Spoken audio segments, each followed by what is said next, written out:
Hello दोस्तों, नमस्कार। स्वागत है आप सभी का दिव्य दृष्टि के ऑनलाइन प्लेटफॉर्म पर।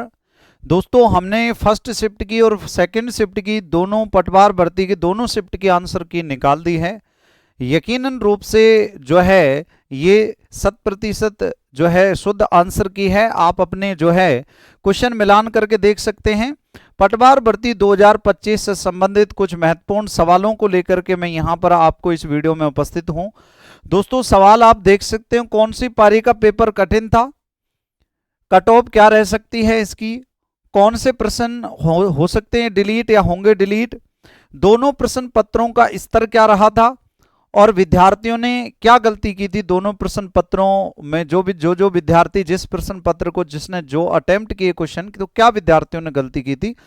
इन सभी पर जो है ये वीडियो है। इन सभी क्वेश्चनों को रखते हुए वीडियो बनाई गई है। और दोस्तों, अगर आपको वीडियो अच्छी लगती है तो वीडियो को जरूर लाइक करें और चैनल को जरूर सब्सक्राइब करें। ठीक है।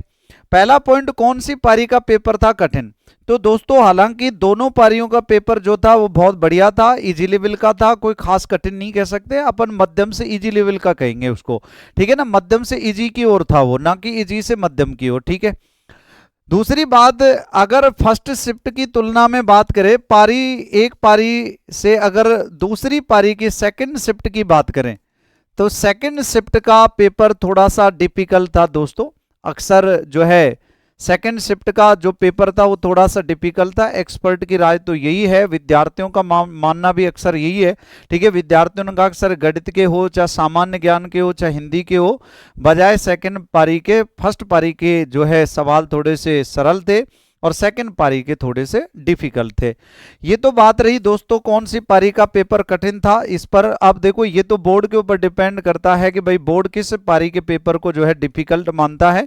तो आप लोग बाकायदा जो पटवार भर्ती में बहुत सारे विद्यार्थियों को आज थी कि भाई अच्छे से अपन पढ़ेंगे, मेहनत करेंगे, जो है सिलेक्शन लेंगे, ऐसे विद्यार्थियों के लिए जो है बहुत अच्छा पेपर कंडक्ट करवाया गया और उनके अनुकूल ही पेपर आया, जिस प्रकार का पेपर होना चाहिए था।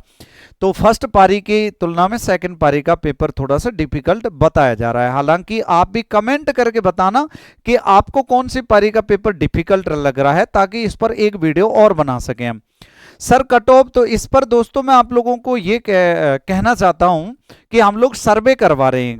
हालांकि YouTube पर जब हमने आंसर की बताई थी, जब आंसर की करवाई थी, तब भी विद्यार्थियों के कमेंट आ रहे थे। हालांकि हम लोगों ने एक सर्वे करवाई है, अभी सर्वे जारी है। अब उसमें पता चलेगा। सर्वे में इस प्रकार की चीजें हमने लिखी हैं। भाई, एक नंबर जिस विद्यार्थी के 120 प्लस आ रहे हैं वो एक नंबर पर वोट करे। बी नंबर 110 से लेकर के और 120 आ रहे हैं वो बी पे वोट करे। सी, ध्यान रखना, 100 से लेकर 110 आ रहे हैं जिनके, वो सी पर वोट करे। और डी, जिनके 90 से लेकर के और 100 आ रहे हैं वो डी पर वोट करे। और ई, जिनके 90 से कम आ रहे हैं, 90 से कम आ रहे हैं दोस्तों, इस प्रकार के कॉलम रखे थे उसमें हमने।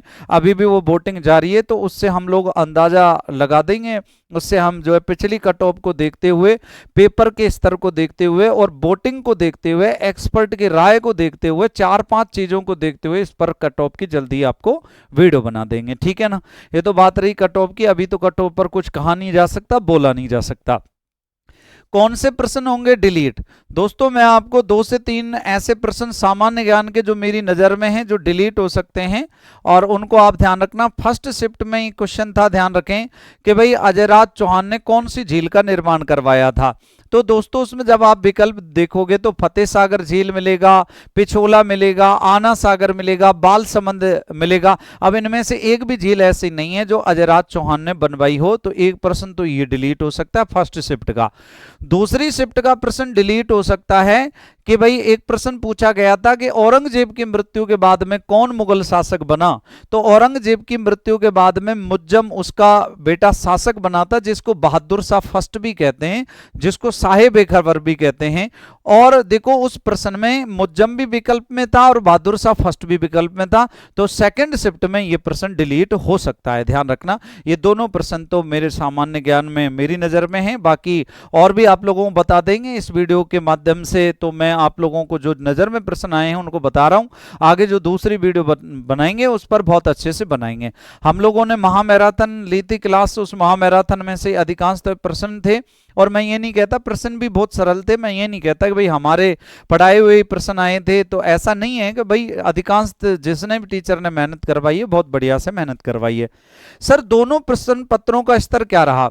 स्तर तो मैं यही कहूंगा कि भाई मीडियम से सरल की ओर था, तो सरल प्रश्न पत्र था, उसको अपन जो है ना तो मीडियम कह सकते हैं, हाई लेवल का तो बिल्कुल नहीं था, ठीक है ना, मीडियम से सरल की ओर था, ठीक है। हालांकि अलग अलग एक्सपर्ट की अलग अलग राय हो सकती है। अब देखो जो परीक्षा हॉल में बैठा है उसको चाहे सरल प्रश्न पत्र हो चाहे डिफिकल्ट हो, हर प्रश्न पत्र उसको डिफिकल्टी होता है, क्योंकि देखो परीक्षा हॉल में अलग जो है माइंड चलता है, बाहर अलग चलता है, ठीक है ना, अलग प्रकार की स्ट्रेटजी होती है बाहर तो, और वहां अलग प्रकार का स्ट्रेस होता है, अलग अलग प्रकार की स्ट्रेटजी होती है, ठीक है।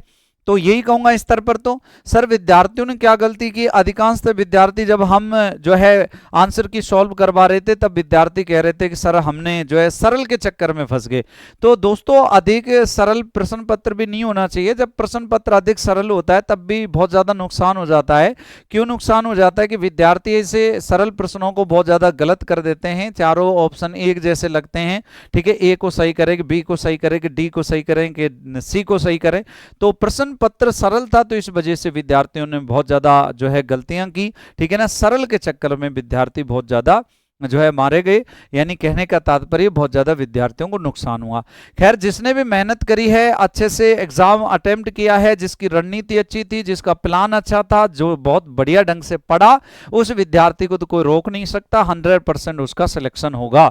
जिन विद्यार्थियों को लग रहा है कि भाई हमारा सिलेक्शन नहीं हो पा रहा है या कम नंबर आ रहे हैं, ऐसे विद्यार्थी जो है धैर्य ना खोएं, क्योंकि एक हार के हारने से जिंदगी खत्म नहीं होती। आप लोग धैर्य रखें और अभी से वीडियो के एग्जाम में की तैयारी में और राजस्थान पुलिस की परीक्षा की तैयारी में लग जाएं।